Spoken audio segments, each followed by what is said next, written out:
What's up, everybody? Welcome back to the channel. Instead of doing truck talk today, we're actually gonna I'm doing the desk talk, I guess is what you'd call it.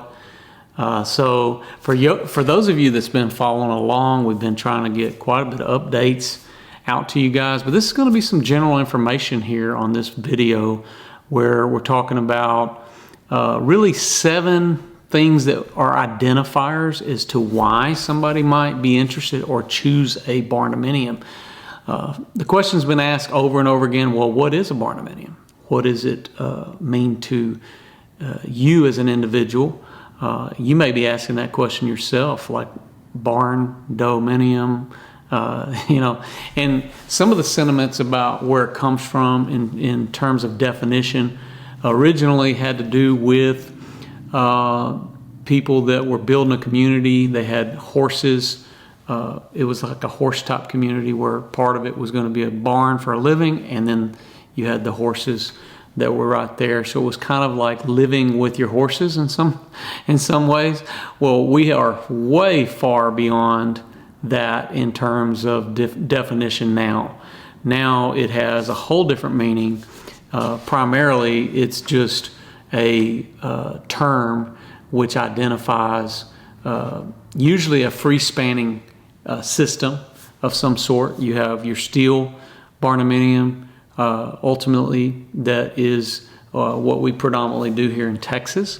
You have your post frame community Barndominium, where this is primarily done with wood, and you have a lot of times they're setting the posts and then building out underneath there. And the steel frame is similar in style.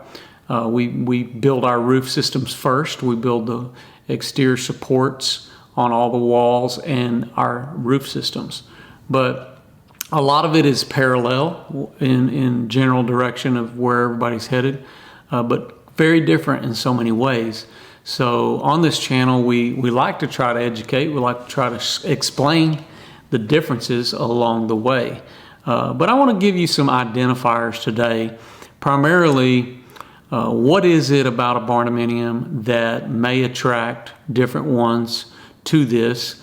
Early on, I feel like there was some tax advantages. There were some things like that. There were definite identifiers. You had certain people that were working those angles. I don't know that it is as much of part of the big push today, because now what's driving the boat is the trend, is the design features, and there's a lot more involved on that end. But we're going to help you identify a couple things. So if you haven't already subscribed to the channel, we hope you guys will do that now. Also, don't forget to follow us on some of these other accounts. But on this channel, if you'll ring the bell and subscribe for instant updates, you could help us. As soon as we post a video, you'll be notified. And if you're trying to track along with us, there's so much going on. A couple little things to tell you is we are offering a lot of these plans that we build on our link tree. If you'll go there, you can find it's at bestbarndoplans.com. That's something that is new relatively to our offerings. So that's something we've been talking about forever.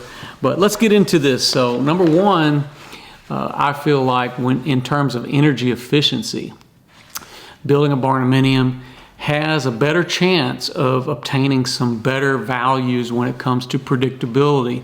All of your exterior walls keeping with the simplistic design, it enables you to keep a more predictable environment, so you don't have all the turns, the nooks and crannies, so to speak, where you're having to have energy loss.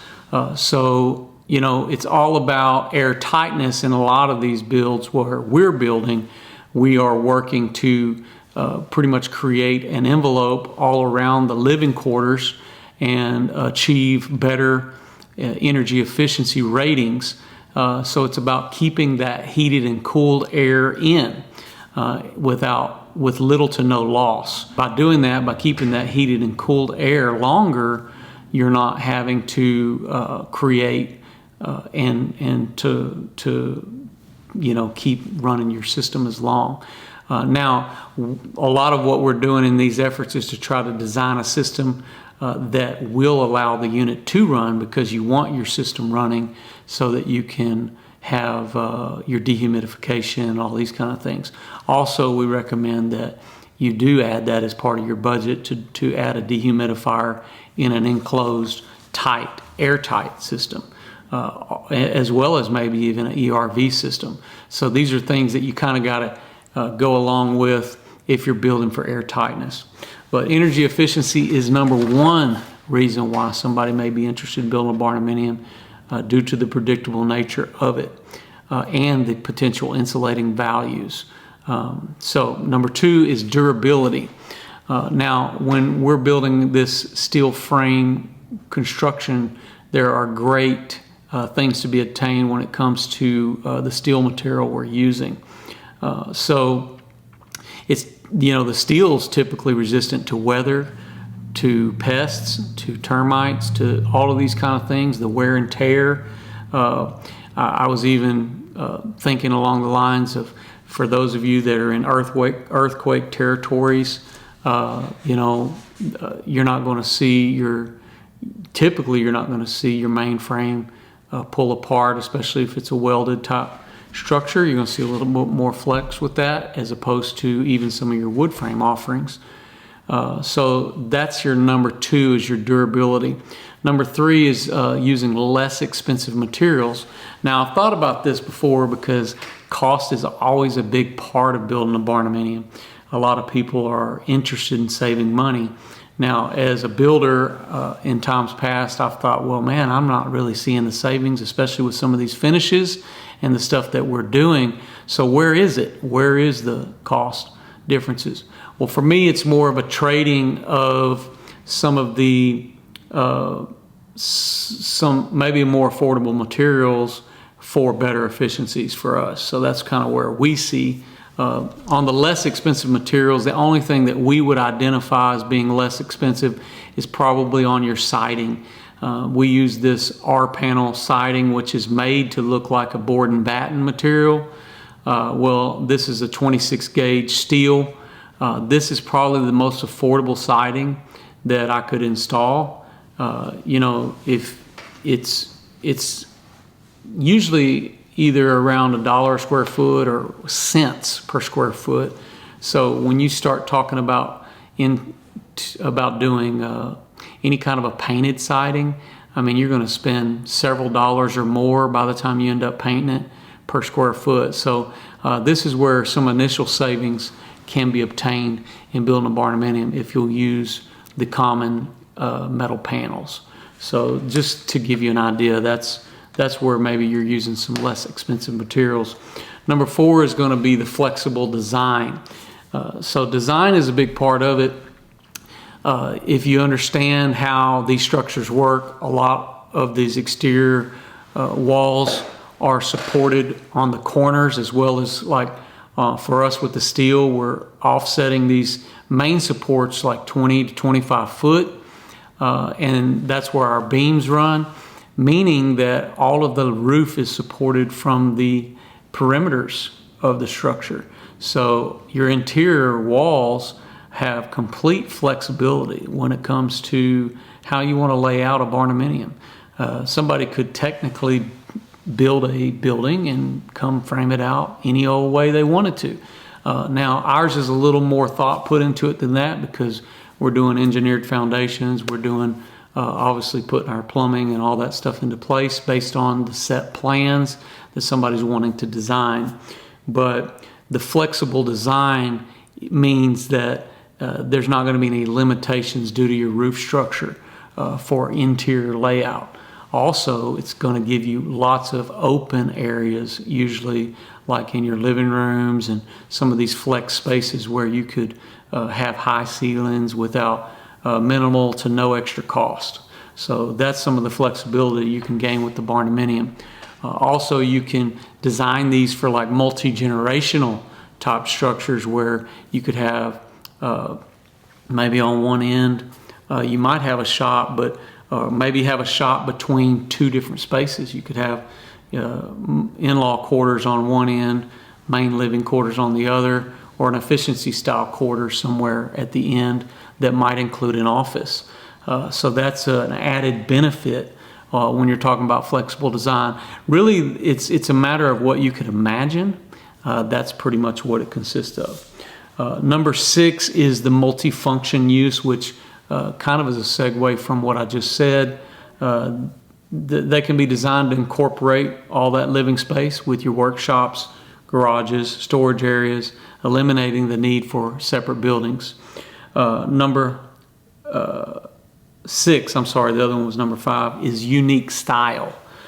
This is probably one of the main attractants I think that people are going for. I call it the Barndominium or bust. Everybody wants one, or a lot of people do, and they'll do whatever it takes to kind of have one. But I think the big thing that people are attracted to is some of this more, simple design, and having the unique curb appeal that is something that people are really attracted to. So I feel like this also could help with resale, and especially during the trend years that we're in. And as long as it's managed properly and done tastefully, and you get adequate, educated builders that are doing good work, I think the Barndominium is here for many, many years to stay. Lastly, for us, at least working with Texas Best, is the DIY potential for a shell-only option building a Barndominium. So, or finding an adequate builder in your area that would build you a shell-only. For us, what a shell-only includes is all of this great exterior finish, including windows, doors, your exterior finish out, all of that installed, your engineered foundation, your rough-in underground plumbing.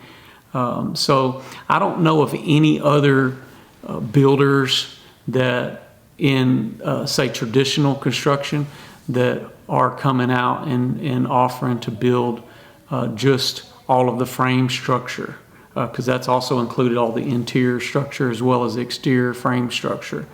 And saying, hey, we'll work up to this point and you guys can finish the rest.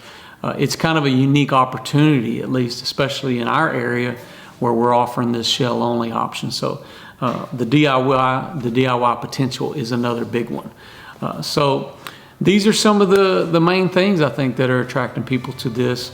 We'd be interested in knowing what you guys think. Let us know what it is that might be attracting you to the Barndominium.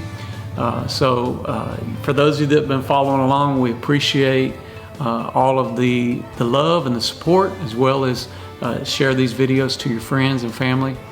We got much more to come on this channel, so if you haven't subscribed, please do that now. Don't forget to follow us on Facebook and Instagram. I'm Josh Helm, wishing you all the best.